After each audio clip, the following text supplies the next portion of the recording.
बिस्मिल्लाहिर्रहमानिर्रहीम। अस्सलाम वालेकुम। नाज़रीन इकराम, हम 21वीं सदी के जो है वो 23वें साल में दाखिल है। 2023 में सांस ले रहे हैं। इंफॉर्मेशन टेक्नोलॉजी का सैलाब आ गया है। Social media, WhatsApp, internet, 4G technology ने पूरी जो समाजी ज़िंदगी है, माशी ज़िंदगी है, उसको बदल के रख दिया है। लेकिन पाकिस्तान का अदालती निज़ाम जो इस वक्त आखिरी नंबरों में है दुनिया में,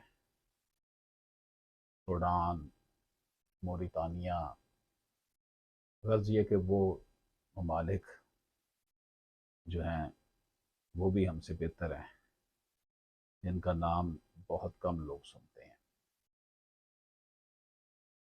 नाज़रीन इकराम, ईवान अदल लाहौर में फ़ाइलों का गोरख धंधा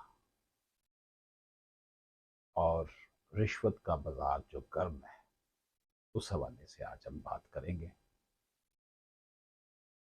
मेरी ये जो गुफ्तगू है, ये सिस्टम को बेहतर करने के लिए है। मेरी ये जो तनकीद है, ये अवामुन्नास को और मेरे जो वकला भाई बहनें हैं उनको जो तकालीफ का सामना करना पड़ता है, उसको मद्देनज़र रख कर ये गुफ्तगू उस पस मंज़र में है। किसी पर्सनल मामले में या किसी ख़ास शख्सियत को इसमें हम डिस्कस नहीं कर रहे, पूरे सिस्टम को डिस्कस कर रहे हैं। नाज़रीन इकराम, इतनी भरपूर जो है वो इंफॉर्मेशन टेक्नोलॉजी और कंप्यूटर सेक्शन और कंप्यूटर की अरबों रुपए लगाकर मताहत अदलिया के फंड्स आईटी के हवाले से हुकूमत से लिए जाते हैं। आपको पता होना चाहिए कि हाई कोर्ट जो होती है मुतलका सूबे की, वो तमाम जो मताहत अदलिया है, जैसे मजिस्ट्रेट की अदालत, सिविल कोर्ट और सेशन कोर्ट्स वगैरह कहते हैं, वो सब हाई कोर्ट्स के अंडर काम करते हैं। उनकी तमाम तर ज़रूरियात पूरी करना हाई कोर्ट की जिम्मेदारी होती है। हाई कोर्ट ने अपने ऑनरेबल जजेस की ड्यूटीज़ लगाई होती हैं, मुख्तलिफ डिवीजन्स जो हैं, मुख्तलिफ अजला एलोकेट की होते हैं कि इन इलाकों की अदालतों के मामलात को आपने सुपरवाइज करना है। बजट इनका बनता है। उनकी एफिशिएंसी चेक करने के लिए मुख्तलिफ मोड इस्तेमाल किए जाते हैं। यहाँ पर को मैं 70 साल पुराने रिकॉर्ड की बात नहीं कर रहा। आज से एक हफ्ता पहले मुझे 2020 की एक फ़ाइल लेने के लिए ईवान अदल यानी सिविल कोर्ट में रिकॉर्ड रूम का तक रसाई का मौका मिला। तो सबसे पहले एक इंफॉर्मेशन ऑफिस इन्होंने बनाया हुआ है, सीनियर सिविल जज ब्लॉक, ईवान अदल लाहौर में। वहाँ मैंने हाज़िरी दी। वहाँ पर एक साहब बैठे थे। मैंने उन्हें बताया कि इस नाम की डिग्री फ़लाँ डेट को हुई है, तो आप मुझे बता सकते हैं कि इसकी मुझे नकल की कॉपी कहाँ से मिल सकती है। उन्होंने मुझे कहा कि ये उस एल्बत का नंबर है जिस वक़्त ये कोर्ट से ये फ़ैसला हुआ था। उन्होंने मुझे एल्मत का फ़ोन नंबर और नाम दिया और साथ ये भी कहा कि आप 3rd फ्लोर पे चले जाएं, वहाँ पर एक नया इंफॉर्मेशन ऑफिस बना है, वहाँ जाकर आप अपने केस के मतलब बताएं। उनको ये नहीं आपने बताना कि नीचे वाले इंफॉर्मेशन ऑफिस ने आपको ये इंफॉर्मेशन दी है। तो जनाब मैं 3rd फ्लोर पे पहुँचा। हबस का दिन है और तीसरे फ्लोर पर पहुंचा तो बहुत खूबसूरत सी एक बड़ी प्यारी सी बिल्कुल नई नवेली दुल्हन की तरह जो है ना वहाँ पर एक कंप्यूटर लैब बनाई गई है। बड़े खूबसूरत कंप्यूटर पड़े हुए हैं वहाँ पर, एसी की ठंडे हवाएं वहाँ। लेकिन उसके अंदर आने की इजाज़त वकला को या साइलिन को नहीं है। बाहरी खिड़की से आप रब्ता कर सकते हैं। मैं वहाँ गया, मैंने उनसे पूछा कि जनाब ये केस जो है मुझे इसकी डिटेल चाहिए। तो उनका कहना था जी हमारे पास बिल्कुल रिकॉर्ड होगा, क्योंकि 2017 से ऑनवर्ड हम कंप्यूटराइज कर चुके हैं। मैं बड़ा खुश हुआ कि मुझे तो 2020 का चाहिए, 2020-21 का चाहिए। लेकिन उनको वो रिकॉर्ड, उन्होंने अपने कंप्यूटर के जो है ना वो काफ़ी घोड़े दोहराए, डाटे चेक किए। तो उन्होंने कहा कि नहीं जनाब, आप ऐसा करें, आप नीचे चले जाएं नीचे ग्राउंड फ्लोर पे, वहाँ पर आप इंफॉर्मेशन ऑफिस से पूछे इस हवाले से। वो मैं पहले ही उधर से हुआ था, उन्होंने मुझे कहा था कि आपने ऊपर नहीं ये बताना। तो मैंने उनके बताए हुए एलमत का नंबर डायल किया, कॉल की। मैंने उनको कहा कि जनाब आप जिस वक्त फलां कोर्ट के एलमत थे तो उस वक्त इस केस का फैसला हुआ था, तो बताइए वो फाइल मुझे चाहिए। तो उसने जनाब कहा जी मैं इस वक्त फलां कोर्ट का एलमत हूँ, आप वहाँ आ जाए। तो मैं जनाब उस थर्ड फ्लोर से होता हुआ मैं कोऑपरेटिव बिल्डिंग में आ गया। वहाँ पर 5वां फ्लोर है, 5 फ्लोर टोटल है, 5वें फ्लोर पे वो क्लर्क साहब तशरीफ रखते थे।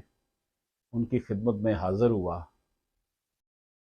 तो उन्होंने कहा कि जनाब पहले आप देख लें कि वहाँ पर कोड ढूंढना बड़ा मुश्किल काम होता है। वो नंबरिंग नहीं है, नाम से होती है, पूछते पछाते बंदा पहुंचता। हालांकि हम रोज़ जाते हैं सिविल कोर्ट में वानेतर में। वहाँ मैं पहुंचा, ढूंढते डांटते कि अलमत का कमरा किधर है। उनसे बात की तो उन्होंने कहा कि जनाब आप कल आ जाएं, इस टाइम तो मैं बहुत मसरूफ़ हूँ। मैंने कहा यार मैं 5वें फ्लोर पे आया हूँ, उधर से भी तीसरा फ्लोर पे पहले गया हूँ, फिर नीचे गया हूँ, फिर ऊपर आया हूँ, तो 5वें फ्लोर पे आ चुका हूँ, आप मेहरबानी करें। अच्छा, उन्होंने कहा जी ठीक है, फिर आप 2 घंटे बाद आए। मैं वापस जनाब 5वें फ्लोर से नीचे ज़मीन पे आ गया। मैंने आकर पानी वगैरह पिया।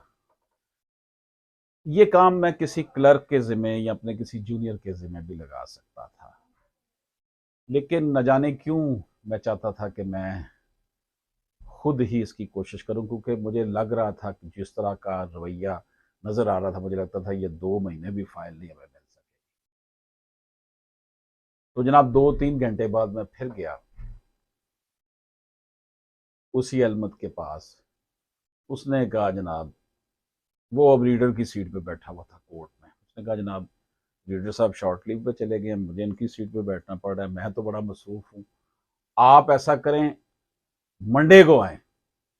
1-2 दिन का उसने टाइम मुझसे ले,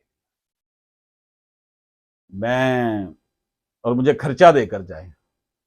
अभी तक काम का आगाज नहीं हुआ तो खर्चा मांग रहा है। अब आप कहेंगे कि रिश्वत लेने वाला और देने वाला दोनों दोस्त ही हैं।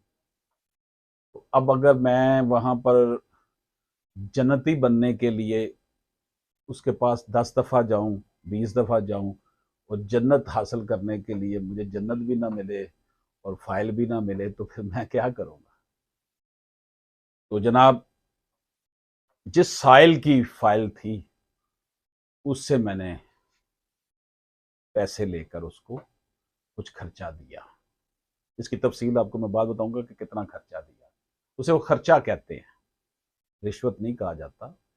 That is facilitation charges. वो देकर आ गए जनाब। 2 दिन बाद फिर गए तो उन्होंने जनाब ना, अच्छा वो आपका ये केस था, ओ अच्छा अच्छा अच्छा अच्छा, चले ठीक है जी। उसने जनाब रजिस्टर निकाल ली और देखना शुरू कर दिया जी, देखें जी। वो मैं तो जी बड़ा मसरूफ़ हूँ, आप खुद ही रजिस्टर पे चेक करें कि आपका केस इसमें है या नहीं है। कि डिग्री होने के बाद ये गया है रिकॉर्ड रूम में या नहीं गया। मैं वैसे 5वें फ्लोर तक पहुंचते पहुंचते मेरी आंखों में अंधेरा आ गया हुआ था गर्मी में। बहरहाल मैंने वो फाइल देखी। उसमें मुझे अपनी मुतलका जो फाइल थी उसका टाइटल नज़र नहीं आया। तो मैंने उनको क्लर्क बादशाह को कहा कि मैं क्या मोहतरम ये नहीं आया।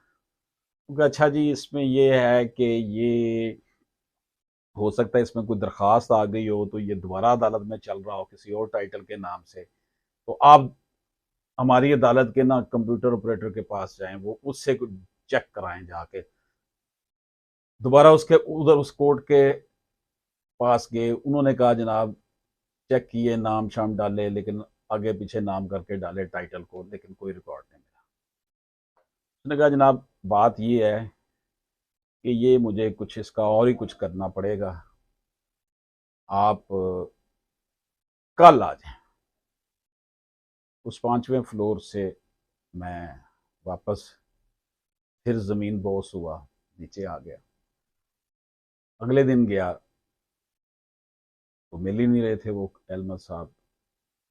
कोर्ट में गया, उसके कमरे में गया तो पता चला कि वो दूसरे डिस्ट्रिक्ट कोई फाइल लेकर अदालत की गए हुए हैं। उनको कॉल की मैंने, वो नंबर तो था। एक बड़ी मेहरबानी है कि ये फ़ोन फ़ौरन उठा लेते हैं, क्योंकि इनको पता होता है कि जितनी दफ़ा हम फ़ोन उठाएंगे उतनी दफ़ा इनको खर्चा मिलने के मज़ीद मज़ीद खर्चा मिलने के चांसेस पैदा हो जाते हैं। वो हमें भी अपना क्लाइंट समझते हैं कि ये हमारे क्लाइंट हैं। तो मैंने कहा जनाब वो आपने वादा किया था तो आप इधर आ गए हैं, कुछ देखा? हाँ जी मैंने ज़िम्मे लगाया हुआ है लड़कों के, मुझे दूसरे से डिस्ट्रिक्ट आना पड़ा। मैं कहा फिर मैं अब 2 घंटे तक आ जाऊँ? नहीं नहीं नहीं, अभी तो मैं यहाँ पर अदालत में आया हूँ, मैंने फ़ाइल देनी है, दूसरे ज़िले में थे, फ्रॉम लाहौर टू शेखपुरा। बहरहाल जी मरता क्या ना करता, वापस फिर उल्टबाजियाँ खाता हुआ 5वें फ्लोर से नीचे ग्राउंड पे आया। बार रूम में बैठ के पानी शानी पिया, औसान अपने जो थे ठीक किए। अगले दिन फिर चला गया उनके पास। उन्होंने कहा जनाब बात यह है कि आपकी फाइल नहीं मिल रही हमें, तो लड़के भी छुट्टी पे हैं, आप 3 घंटे बाद आए। मैं 3 घंटे बाद फिर चला गया, वापस 5वें फ्लोर से नीचे आया। उन्होंने जनाब कुछ अलमारियां पड़ी हुई थी, उनमें से ढूंढा ढांडा तो नहीं मिला। फाइलें निकाली, नहीं मिली। फिर एक और अलमारी से देखी, नहीं मिली। फिर रजिस्टर लेकर बैठ गया, नहीं मिला। मैं जनाब बड़ा मासूम शक्ल बनाकर वहाँ पर खड़ा रहा, क्योंकि बैठने की जगह नहीं थी, वहाँ पे चेयर नहीं थी। साहब बहादुर ने अपने ऑफिस में रखी हुई दूसरों के लिए। बहरहाल जी उन्होंने कहा जनाब ऐसा है कि ये तो नहीं मिल रही फाइल आपकी, ये तो कोई समझ नहीं आ रही कि कहाँ होगी। आप जो टाइटल बता रहे हैं ना इसमें कोई और नाम भी हो सकता है। मैंने कहा यार टाइटल तो वाजे हो गया कि आपकी कोर्ट का ही था, क्योंकि टाइटल बता रहा है, आपके रिकॉर्ड में आ रहा है ये टाइटल, लेकिन ये डिग्री होने के बाद ये फाइल यहाँ से आउट होकर रिकॉर्ड रूम में नहीं गई, कहाँ गई है? तो यूं उन्होंने फिर जनाब मेरे ऊपर एक और मेहरबानी फरमाई। तो जनाब आप खर्चा जो देगे थे वो तो ख़त्म हो गया, अब 2 लड़कों की ड्यूटी लगानी, कुछ और खर्चा दे दें। उन्होंने ना ये सिविल कोर्ट्स में ख़ास तौर पर मैंने देखा है कि ये जो क्लर्क होते हैं ना, ये एक या दो एक दफ्तर में सरकारी होते हैं, बाकी उन्होंने प्राइवेट अमला रखा होता है। क्योंकि फ़ोटो कॉपीज़ करवानी होती हैं, फ़ाइलों को ठीक करना होता है, काम बहुत ज़्यादा होता है। जितनी फ़ाइलों की वो फ़ोटो कॉपियाँ कराएंगे, नकलें करा के देंगे, उतना उनकी आमदनी में इजाफा हो जाता है। तो फिर वो उन्होंने प्राइवेट लोग रखे होते हैं, यानी कि आप देख लें कि आम एक प्राइवेट आदमी, हमें वो फाइल से पे हाथ लगाने की इजाज़त नहीं, हमें वो फाइल नहीं देंगे, लेकिन एक प्राइवेट उन्होंने बंदा आम रखे होते हैं, वो जाके कॉपियां करवाते हैं और उनको देते हैं। उनके ऊपर पक्का अदालत हजूर का जो है ना वो इतमाद है, लेकिन एक वकील जिसका केस चल रहा था उसके ऊपर इतमाद नहीं था, उसको फाइल नहीं देनी। बहरहाल जी वो दिलावर जो स्याह शब के शिकारी निकले, मेरे दुश्मन मेरे अपने हवारी निकले, हमको हर दौर की गर्दश ने सलामी दी है, हम वो पत्थर हैं जो हर दौर में भारी निकले। लौटाया लिए दिल में हसरतें सैकड़ों, वापस आ गए जनाब खर्चा देकर मजीद। अगले दिन का कहकर फिर गए। उन्होंने जनाब कहा जी आप थोड़ा सा इंतज़ार करें। मैं दोबारा चला गया, इंतज़ार किया। उन्होंने कोई रजिस्टर वगैरह देखे तो उन्होंने कहा अच्छा अच्छा अच्छा, आपकी ये जो फाइल है ना, ये फलां कोर्ट में एग्जीक्यूशन के लिए चली गई, ये रिकॉर्ड हमें मिल गया इसका, अब आप फलां अदालत में चले जाएं। मैं तो बड़ा खुश था कि इसी अदालत से फाइल मिल जाएगी, तो मैंने जो खर्चा खुर्चा क्लाइंट का उसको दिया हुआ है उसी में मुझे फोटो कॉपियाँ मिल जाएंगी। अब किसी और तरफ मुझे फेंक रहे थे तो नया खर्चा वहाँ करना पड़ेगा। उन्होंने कहा जी फलां कोर्ट में जाएं, उस वक्त 2020 में फलां कोर्ट थी, पता करें उस वक्त ये फलां जज था, अब वहां पर कौन सा जज है, वहां के अहमद का नंबर ये है। तो ये बड़ा एक सीना गजट गजट किस्म का काम फाइलों का होता है कि जी अहमद का पता करें। मुझे याद है आज से तकरीबन 7-8 साल पहले एक दफ़ा प्रेसिडेंट लाहौर बार एसोसिएशन ने एक अहमद के घर छापा मरवाया था और वहां से हजारों फाइलें सिविल केसेस की बरामद हुई थी। वो घर में लेके गया हुआ था, सर पता नहीं कितने लोग ले जाते। बाला जी उन्हें अहमद साहब के पास में गया, वो दूसरी बिल्डिंग में थे, किसी और में एलडीए कॉम्प्लेक्स की बिल्डिंग में थे। वहां मैं उनके पास आया, उन्होंने उनके अहमद के पास आया, अहमद ने कहा जी आप इस केस को टाइटल तो हमारे पास, ये टाइटल तो आया ही नहीं कभी जो आप कह रहे हैं। मैंने कहा जी इन्होंने बताया कि आपके पास ट्रांसफर हुई है। बहरहाल जी डाटा एंट्री ऑपरेटर के पास उन्होंने भेजा, वहां से चेक किया तो उन्होंने कहा जी नहीं ये टाइटल शो नहीं हो रहा। बहरहाल जिस नाम का मैं टाइटल, एक उसका जो हिस्सा था वो मैंने उनको बार बार बताया, तो वो ढूंढे तो एक टाइटल ऐसा था जो कि हमें लग रहा था कि हमारा केस हो। उन्होंने जनाब ना मुझे कहा कि जनाब ये जो फाइल है ना हमारे पास आई थी, डिसाइड हो गई थी, अब ये रिकॉर्ड रूम में चली गई है, रिकॉर्ड रूम में चली गई है या अहमद के कमरे में पड़ी है, चेक करवाएं जाके। डाटा एंट्री ने मुझे ये कहा, मैं अहमद के पास आया, उसने कहा जनाब बात ये है कि ये अब यहाँ नहीं है, वाकई रिकॉर्ड रूम में चली गई है, मैं आपको एक बंदे का नाम देता हूँ, उसके पास आप जाएं, उसे जाकर कहें कि ये फाइल चाहिए, उसे खर्चा खुर्चा आप दे दीजिएगा। तो मैंने जनाब 3rd फ्लोर सीनियर सिविल जज ब्लॉक दीवान अदल फिर सीढ़ियाँ चढ़ता हुआ पहुंच गया। अब यहाँ कहेंगे जी वहाँ लिफ्टें भी लगी हैं, उसकी आप मदद क्यों नहीं ले? तो जनाबे वाला लिफ्टों से बहुत डर लगता है, जिस तरह की लिफ्टें वहाँ होती हैं। पहुंचा जी वहाँ पर, उस क्लर्क बादशाह का नाम पूछा, उन्होंने कहा जी फलां जगह चले जाएं, वहाँ पूरा 3rd फ्लोर फाइलों से भरा हुआ है, ओए होए वहाँ बंदा जाए तो बीमार हो जाए, इतनी डस्ट और पता नहीं क्या क्या। वो क्लर्क बादशाह को ढूंढता ढांढता उनके पास पहुंचा जी, वो कहता जी सीधा चले जाएं, फिर लेफ्ट हो जाएं, वहाँ फाइलें पड़ी होंगी, वहाँ बैठा होगा।